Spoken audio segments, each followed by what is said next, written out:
नमस्कार, मैं हूं संदीप चौधरी। हफ्ते का शुरुआती दिन आप देख रहे हैं आज का मनी मंत्र, वो शो जिसमें हम आपको ऐसी खबरें दिखाते हैं, बताते हैं और समझाते हैं आसान, सीधी साधी, सरल भाषा में, जो सीधे आपसे जुड़ी हैं, जिनका सरोकार आपसे है। News that you can use. कोई राजनीति नहीं, कोई हिंदू मुसलमान नहीं, कोई भारत पाकिस्तान नहीं। खबरें वो जो सीधे आपसे जुड़ी हैं। आपकी नौकरी, आपकी गृहस्थी, आपकी आमदनी, आपका खर्च, देश की अर्थव्यवस्था से जुड़ी खबरें। और मेरे साथ आज वरिष्ठ पत्रकार सिद्धार्थ सिंह हैं। और सिद्धार्थ, आज की बड़ी खबर, प्रधानमंत्री ने लाल किले की प्राचीर से भी 2 दिन पहले make in India and make for world का भी आह्वान किया था कि अब हमें आत्मनिर्भर होना है और मेक इन इंडिया को आगे बढ़ाना होगा। उसी कड़ी में एक बड़ी खबर है, ये इकोनॉमिक टाइम्स ने छापी है फ्रंट पेज पर। Samsung likely to move part of smartphone production to India. $40 billion का लगभग माल उत्पादन होगा अब भारत में अगले 5 साल में। और यहां पर वियतनाम से अपनी फैक्ट्रियां अब सैमसंग भारत में लेकर आने वाला है। 50% जो उत्पादन है, प्रोडक्शन है स्मार्टफोन्स का, सैमसंग जो कोरियाई कंपनी है वो वियतनाम में करती है। अब भारत पर निगाहें टिकी हैं, तो ये एक बड़ी खबर है। निश्चित तौर पे बिल्कुल काफी इम्पोर्टेंट न्यूज है। और सबसे बड़ी बात इसमें यह है कि देखिए, एक तो वो बेस शिफ्ट कर रहे हैं वियतनाम से। मतलब अगर चाइना से शिफ्ट कर रहे होते तो चलिए हम मान लेते कि चाइना से बहुत लोग इस समय देख रहे हैं कि अब कहाँ पे नई जगह फैक्ट्री वियतनाम से शिफ्ट कर रही है सैमसंग इंडिया में। तो ये बहुत ही मुझे लगता है पॉजिटिव न्यूज है। और इसके पीछे मुझे एक बहुत बड़ा कारण जो लगता है, वो हम लोग कई बार इसको अपने जो पहले कार्यक्रमों में डिस्कस भी कर चुके हैं।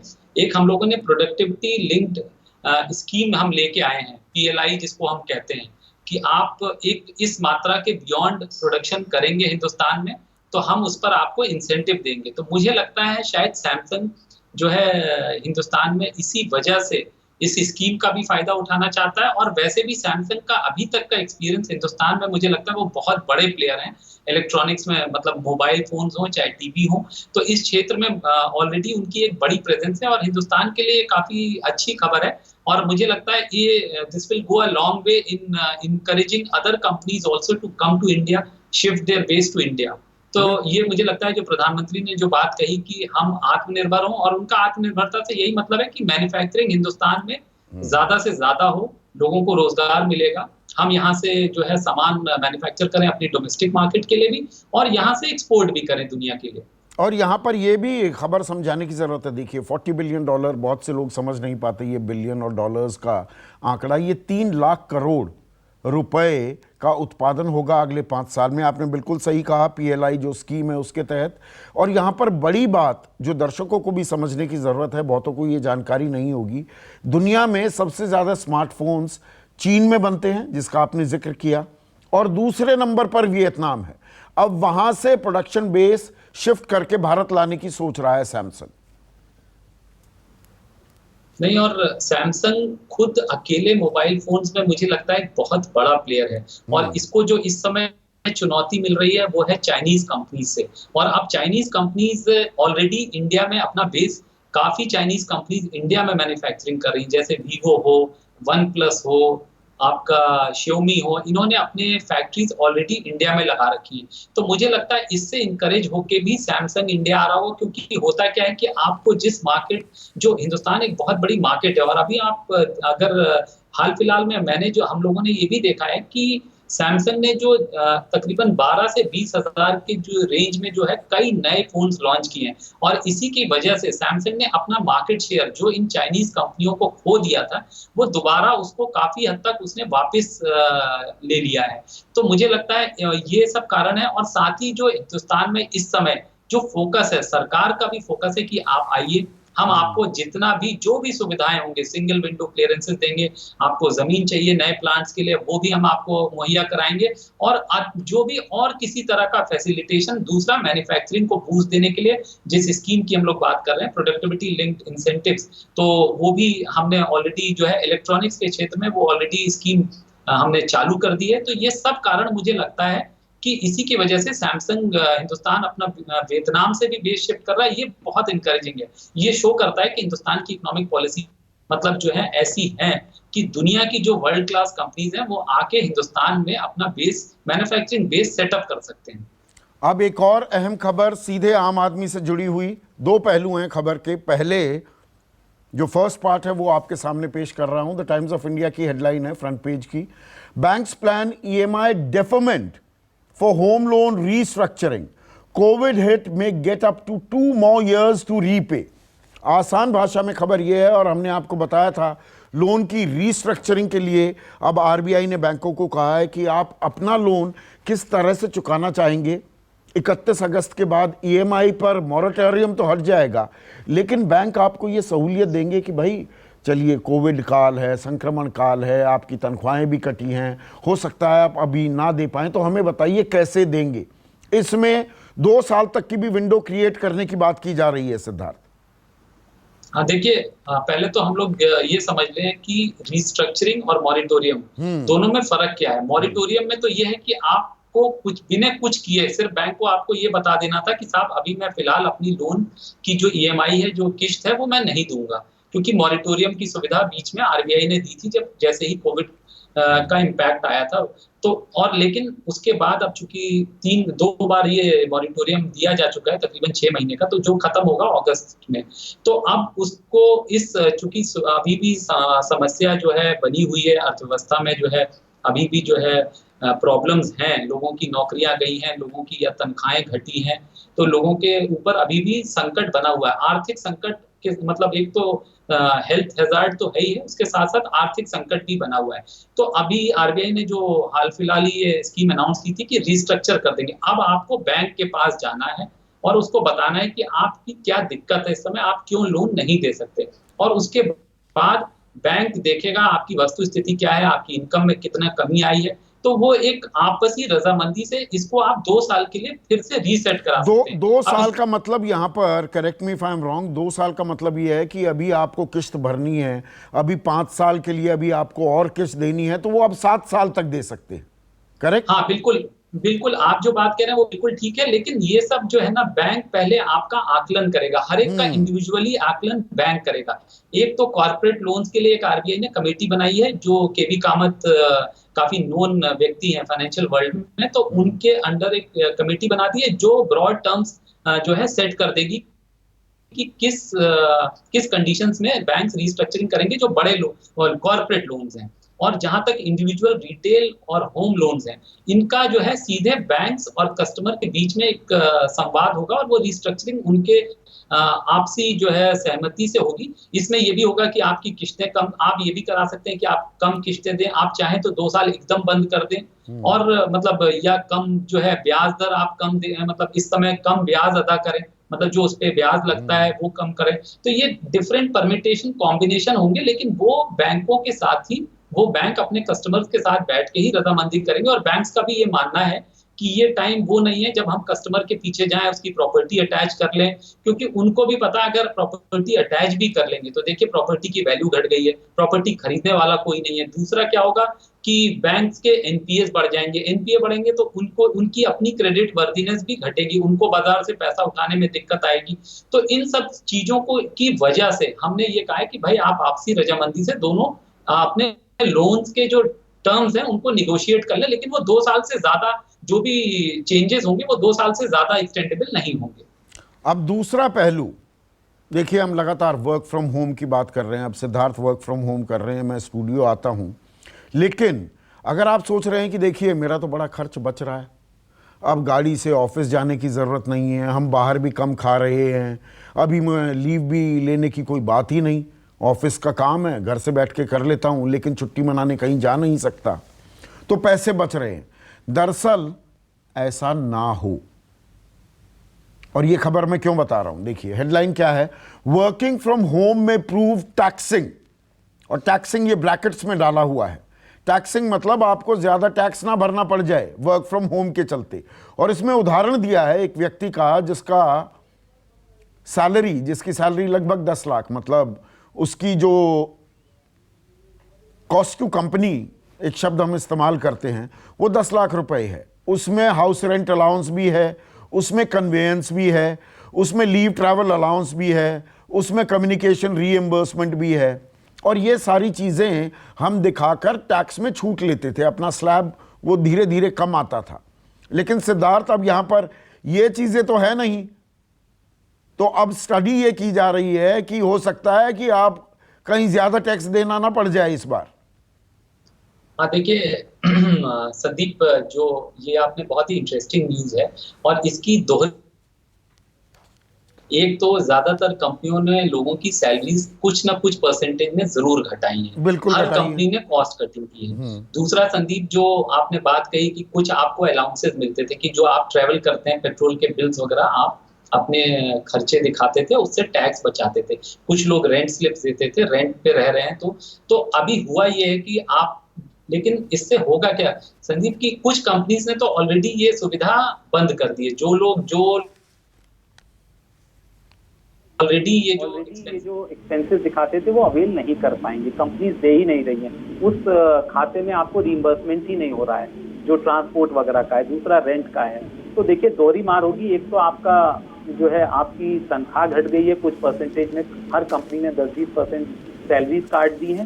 दूसरा यह है कि आपको चूंकि ये जो टैक्स बच जाता था ये सब खर्चे दिखा के, अब वो टैक्स नहीं बचेगा। अब आपको जो है जो भी आपकी सैलरी है उससे वो टैक्स जो आप एज एक्सपेंस दिखाते थे वो आपको नहीं मिलेगा, वो जो बेनिफिट नहीं मिलेगा, तो आपका टैक्स बढ़ जाएगा। लेकिन एक और बात है, मुझे जो लगता है इससे जो सबसे बड़ा कंफ्यूजन खड़ा होगा संदीप, एक इसमें भी एक मिक्स है वर्क का। जैसे आप, मैं देखता हूँ रोज स्टूडियो आ रहे हैं, तो आप तो क्लेम कर सकते हैं क्योंकि आप रोज आते हैं, या आप जैसा कोई व्यक्ति जो आ रहा। अब इसमें कंफ्यूजन ये आएगा, इस साल बहुत ऐसे केसेस आ सकते हैं, हो सकता जब असेसमेंट करें इनकम टैक्स डिपार्टमेंट, तो ऐसे बहुत सारी स्क्रूटनी में केसेस निकलेंगे। किसी ने अवेल किया है, किसी ने नहीं अवेल किया है, तो इसको लेके कंफ्यूजन होगा। और आपने इस साल एक नई जो है फेसलेस स्क्रूटनी की स्कीम भी लॉन्च करवा दी है, अभी हाल ने उसको जो है लॉन्च किया है। तो मुझे लगता है इस साल ये जरूर है कि कोविड है, तो आपके लिए एक तो हेल्थ फ्रंट पे चैलेंज, इकोनॉमिक फ्रंट पे चैलेंज, और अब आपके पर्सनल फाइनेंस पे चैलेंज, और ये टैक्स के रूप में भी एक चैलेंज मुझे दिख रहा है। लोगों के सामने दिक्कतें आएंगी। और इससे रेड फ्लैग कौन कर रहा है? Income tax officers. जो आपने फेसलेस असेसमेंट की बात की है, बिजनेस स्टैंडर्ड की फ्रंट पेज की खबर है, kept in the dark, IT officers on faceless assessment plan. 97% income tax officers में एक अनईज है कि भैया कैसे करेंगे ये फेसलेस असेसमेंट, कैसे होगा, हम अपना काम कैसे कर पाएंगे। बाकायदा central board of direct taxes के चेयरमैन PC मोदी को इन्होंने चिट्ठी लिखी है, और इसी खबर को इंडियन एक्सप्रेस ने इकोनॉमी पेज पर कैसे छापा है, lack of specifics on charter backend tech for faceless assessment could test IT department. यानी कि एक तो स्पेसिफिक्स नहीं है, ये काम कैसे चलेगा, अब घोषणा कर दी है प्रधानमंत्री ने, और ये टेक्नोलॉजी का इस्तेमाल कैसे होगा, अभी इस बारे में क्लैरिटी नहीं है। ये इनकम टैक्स ऑफिसर्स कह रहे हैं सिद्धार्थ। हाँ देखिए, मेरा ये मानना है कि ये स्कीम फेसलेस जो स्क्रूटनी की जो स्कीम है, या फेसलेस असेसमेंट की इनकम टैक्स की, ये पिछले 2, 2.5-3 साल से पायलट प्रोजेक्ट्स इसके देश भर में चल रहे थे। कई देशों, कई शहरों में इसका पायलट जो है प्रोजेक्ट के तौर पे इसका ट्रायल किया गया और सक्सेसफुली ये ट्रायल कंप्लीट भी सही बात है। और तो अब ये स्कीम को जो है आपने जो है कंट्री वाइड लॉन्च कर दिया है। जहाँ ये बात जरूर है, देखिए होता क्या है कि किसी भी चेंज के प्रति हम लोगों में एक रेजिस्टेंस रहता है। दूसरा क्या है कि देखिए इनकम टैक्स में भी किस लेवल पे, ये नीचे के लेवल पे जो असेसमेंट होता है वो इनकम टैक्स ऑफिसर्स करते हैं ज्यादातर, जिनको हम ITO बोलते हैं, या assistant commissioner of income tax करते हैं, जो कई बार उनके यहाँ नीचे प्रमोटेड सर्विसेज से भी आते हैं। जो डायरेक्ट इंडियन रेवेन्यू सर्विस के ऑफिसर्स हैं वो सारे इस तरह के डिटेल्ड असेसमेंट को खुद। दूसरा क्या है कि देखिए कंप्यूटर जनरेटेड होगा, तो अब सब कुछ एकदम पारदर्शिता से होगा। हाँ ये जरूर है कि शायद मुझे भी इस बारे में एक, आप जो कह सकते हैं कि कहीं ना कहीं मेरे मन में भी क्वेश्चन मार्क है कि मैं किस तरह से रिप्लाई दूंगा। अच्छा वो होगा ये कि देखिए आपने रिप्लाई दिया, फिर वो कन्विंस नहीं हुए, या आप अपनी बात को सही तरीके से नहीं कह पाए। तो मुझे लगता है शुरू में, जैसा कि मैंने उस दिन भी बोला था, कि मुझे लगता है कि थोड़ा कंफ्यूजन होगा, क्योंकि लोगों में अभी भी इतना ईमेल इतने कॉन्फिडेंटली यूज कर लेना अपने कॉलम्स में, किस तरह की इंफॉर्मेशन वो मांग रहे हैं, तो इसको लेके कंफ्यूजन होगा। और इनकम टैक्स डिपार्टमेंट में भी ये लग रहा होगा, देखिए क्या हो रहा है कि अब उनकी पावर कहीं ना कहीं, पावर जो इंस्पेक्टर पावर आप आज भी डील तो करते हैं टूटेगा ना, वो ढांचा टूटेगा। हाँ, तो वो जो अट्रैक्शन क्यों है, आप लोग आजकल इनकम टैक्स, मतलब मैं देखता हूँ, मतलब मुझे कहना चाहिए या ना कहना चाहिए, लेकिन एक ये है, अगर आप इनकम टैक्स में काम करते हैं तो लोग बड़ी आपको जो है ना इज्जत की निगाह से देखते हैं। हाँ भाई, इससे कोई काम पड़ सकता है कभी, तो थोड़ा इनको खुश रखो। हाँ तो एक हाँ हाँ। जनरल जो ये जो इश्यूज हैं, इसकी वजह से भी आपको लग रहा है कहीं ना कहीं आपकी पावर कम हो रही है। फेसलेस हो जाएगा जब कोई इनकम टैक्स के दफ्तर में आएगा ही नहीं, तो आपकी जो है कहीं ना कहीं जो इम्पोर्टेंस है या जो महत्व है वो अपने आप घटेगा, पावर घटेगी, क्योंकि सब कुछ आर्टिफिशियल इंटेलिजेंस या कंप्यूटर के माध्यम से चलने लगेगा। मैं इसको बहुत सही स्टेप मानता हूं और इसको और बढ़ावा देना चाहिए। हालांकि इनिशियल जो है हिकअप्स जरूर आ सकते हैं। अब यहाँ पर दो और खबरें देखिए, संक्रमण काल, संकट काल कैसे लोगों पर असर डालता है, उसकी वानगी मैं दो खबरों के जरिए आपको दिखाता हूं। ये खबर है, दिल्ली स्पेसिफिक है, लेकिन मैं ये मानकर चल रहा हूं, और जो हमारे पास रिपोर्ट्स आती हैं ये और जगह भी ऐसा ही हो रहा है। न्यू चैलेंज फॉर EWS, यानी कि economically weaker section kids in private schools, parents have no money for books, uniform. अब स्कूल खुले नहीं हैं, लेकिन होता क्या है कि दिल्ली में 25% जो छात्र हैं वो गरीब तबके के प्राइवेट स्कूल्स में भी उनको भर्ती करना होता है। और ये हम देखते आ रहे हैं बहुत सालों से कि भाई उनका जो स्कूल की ड्रेस है, यूनिफॉर्म है, जो किताबें हैं, उसके लिए सरकार बाकायदा पैसे देती है इन स्कूलों को। लेकिन स्कूल कहेंगे जी अभी पैसे नहीं आए, आप दे दो, आप भर दो इनके पैसे, और बाद में साल के अंत में कुछ दे देते हैं, कुछ नहीं देते हैं। अभी स्कूल नहीं खुले हैं, लेकिन यूनिफॉर्म और किताबें तो खरीदनी पड़ रही हैं। अब गरीब जो तबका है, जिनके बच्चे प्राइवेट स्कूलों में पढ़ रहे हैं, उनके पास पैसे ही नहीं है सिद्धार्थ देने के लिए, वो किताबें और यूनिफॉर्म नहीं खरीद पा रहे। ये भी एक मार है कोरोना की।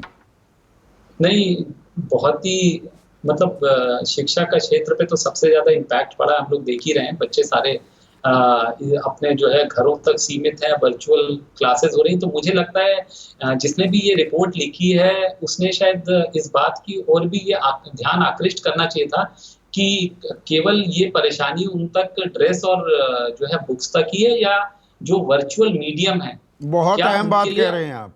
क्या उनके लिए ऑनलाइन क्लासेस भी हो पा रही हैं? ऐसे लोग जो बुक्स नहीं खरीद पा रहा है संजीव, तो क्या वो नहीं नहीं, बच्चे बुक्स का ये तो मैं अपने एक्सपीरियंस से बता सकता हूँ। स्कूल खुले नहीं हैं, पर बुक्स और यूनिफॉर्म खरीदने के लिए पहले से ही निर्देश आ गए थे कि जी आपको ये बुक्स और ये यूनिफॉर्म तो खरीदनी है। अब जिसके पास पैसे नहीं, ना बुक्स खरीद पा रहा है ना यूनिफॉर्म, स्कूल के खाते में वो दिख रहा है, स्कूल वाले दबाव डालेंगे, नहीं जी खरीद लो, दे देंगे आपको बाद में पैसे। और उसके बाद जो बड़ी पिक्चर आपने पेंट की है वो तो और भयावह है गरीब तबके के लिए। वो भी देशवासी हैं, उनके बच्चे पढ़ पा रहे हैं कि नहीं पढ़ पा रहे हैं? हाँ, बिकॉज अच्छा, मैं एक और बात मानता हूँ कि चलिए आप इस साल अभी ड्रेस ना भी खरीदें, शायद हो सकता है उसके बिना काम चल भी जाए, लेकिन बुक्स तो जो है ना बेसिक चीजें, मतलब उसके बिना तो आप पढ़ाई कर ही नहीं सकते। तो ये काफी चिंताजनक है। मुझे लगता है कहीं ना कहीं इसमें भी नहीं, ऑनलाइन क्लासेस में भी स्कूल्स इंसिस्ट करते हैं ना, आप यूनिफॉर्म पहनकर बैठिए। अच्छा, ये मुझे नहीं हाँ, मालूम। ये मैं बता रहा हूँ अपने अच्छा, एक्सपीरियंस से। क्योंकि मेरे साथ ये एक्सपीरियंस नहीं हुआ है। मेरी बेटी भी ऑनलाइन क्लासेस कर रही है, लेकिन अभी तक स्कूल ने इंसिस्ट नहीं किया है नहीं, बहुत सारे कि स्कूल कर रहे हैं सिद्धार्थ। हाँ, नहीं नहीं, बिल्कुल कर रहे होंगे। एंड मतलब ये मुझे लगता है कि स्कूल्स को भी इस पे जो है एक अपना लीनियंट व्यू लेना चाहिए। ये समय है, उनको भी आगे आना चाहिए और मतलब ऐसे लोगों की मदद करनी चाहिए, और कहीं ना कहीं सरकार और स्कूलों के बीच संवाद होने के मतलब होना चाहिए, और एक कोई इसका जो है हल निकलना चाहिए। अब एक और खबर देखिए, संकट काल में, आपदा में लोग कैसे परेशान होते हैं और उस परेशानी का बहुत से लोग फायदा कैसे उठाते हैं। टाइम्स ऑफ इंडिया की खबर है, income hit by Covid, rural poor marry off minor girls. मतलब नाबालिग बच्चियों की शादी की जा रही है। आप कह रहे हैं शादी तो होंगी, और शादी करने में तो पैसा खर्च करना पड़ता है।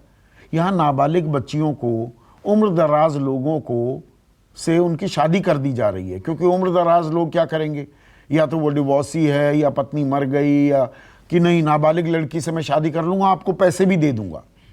तो गरीब परिवार हैं, दिहाड़ी चली गई, आमदनी है नहीं, तो वो अब अपनी नाबालिग बच्चियों की भी शादी कर रहे हैं। ये ऐसी खबरें आ रही हैं। नहीं, देखिए, मुझे लगता है कि ये हमारे समाज में ऐसी कुरीतियां बहुत सारी हैं, और ये एक एग्जाम्पल आप दे रहे हैं, और मुझे नहीं लगता कि केवल ये कोविड के वजह से हो रहा होगा। ये मुझे लगता है हमारे सोशल सिस्टम में ये इम्बेडेड है, ये पहले से होता आया है। हाँ, ये जरूर है कि कोविड के समय लोग जो है और फाइनेंशियल डिस्ट्रेस फेस कर रहे हैं, तो ये चीजें एकदम सामने आके दिखाई दे रही होगी, और बहुत ही डरावनी है, बहुत ही, मैं 15 साल मतलब, की एक बच्ची की शादी कर दी गई 50 साल के एक विडोअर से, मतलब जिसकी पत्नी का देहांत हो गया, 50 साल का बुजुर्ग, और उसकी शादी कर दी गई। उसने शादी कर ली 15 साल की बच्ची से। यहाँ फिगर्स भी दिए हैं सिद्धार्थ, 92,203 इंटरवेंशंस, यानी कि दखल दिया सरकार ने। चाइल्ड लाइन, आप हेल्पलाइन रखते हैं, उस पर फोन आए 92,203, और उनमें से 1 मई और 31 जुलाई के बीच 5,584, 35% जो केस थे, ये बल्कि 55,000 होना चाहिए, या थोड़ा आंकड़े में गड़बड़ी है, मेरे ख्याल से 35,000 होना चाहिए। 35% चाइल्ड मैरिज से जुड़े हुए थे। मतलब मुझे लगता है एक तो चाइल्ड मैरिज ऑलरेडी इस देश में अब इलीगल है, लेकिन वही है जो आप कह रहे हैं कि समाज में अभी भी कई चीजें इतनी डोमिनेंट है, मतलब जिनको हम लीगली एक्सेप्टेबल नहीं है, फिर भी ये चीजें बहुत वाइडली प्रैक्टिस हो रही हैं, और बहुत ही जो फिगर्स और जिस तरह की आप स्टोरी बता रहे हैं, तो सुनने में ही इतना डरावनी और दुखदाई लग रही है कि मतलब, और जिसके साथ ये घटता होगा, मैं मतलब क्या बोलूं, उस पर क्या बीतती होगी। और मुझे लगता है मतलब इस पर जो है जितना ज्यादा स्ट्रिक्ट से स्ट्रिक्ट एक्शन लिया जाए, मतलब ये तो सरकार की जिम्मेदारी बनती है कि इस पर जो है ध्यान दे, और मतलब एनजीओज वगैरह बड़े पैमाने पर इस पर काम भी कर रहे हैं। लेकिन फिर भी मुझे लगता है कहीं ना कहीं हमारी अपने आप को, हमको, समाज को, हम लोगों को अपने आप तक, जब तक हम अपनी ये जिम्मेदारी नहीं मानेंगे, एजुकेट नहीं होंगे, और अपने आसपास घटना को होने से रोकेंगे नहीं, तब तक ये चीजें होती रहेंगी, या ये इनमें कमी नहीं आएगी। अब एक और देखिए पॉजिटिव खबर भी, आखिरी खबर आज की, और ये इंडियन एक्सप्रेस ऐसी बड़ी अच्छी खबरें छापता है। Rain gauges to sprouts, a new way of learning through community schools. अब देखिए स्कूल बंद है, संकट काल है, संक्रमण काल है, लेकिन कर्नाटक में कुछ इलाकों में क्या हो रहा है कि देखिए स्कूल नहीं खुल सकते, स्कूल ही आपके पास आ जाए तो कैसा रहेगा।